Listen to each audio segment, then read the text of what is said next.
မင်္ဂလာပါဂျပန်နိုင်ငံမှာအခုအမြန်ခေါ်ယူနေတဲ့ IT ကန်နကိုရရှိအသက်တာကူမှာအလုပ်အကင်ကောင်းတစ်ခုရှိပါတယ်アルプケングドッチェシノイケシースティーボ求人月給日部万元から木造建築代行のお仕事です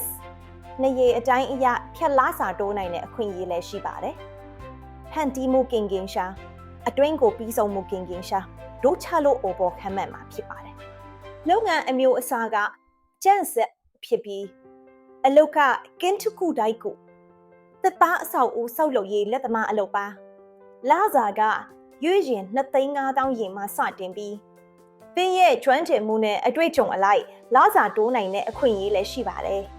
ထက်တာအတွေ့အကြုံရှိသူဖြစ်ဖြစ်မိုက်ဆိုးရှိရာအတွေ့အကြုံရှိသူဖြစ်ဖြစ်လျှောက်ထားနိုင်ပါတယ်ဂျပန်စံနှုန်းအတိုင်းစနစ်တကျ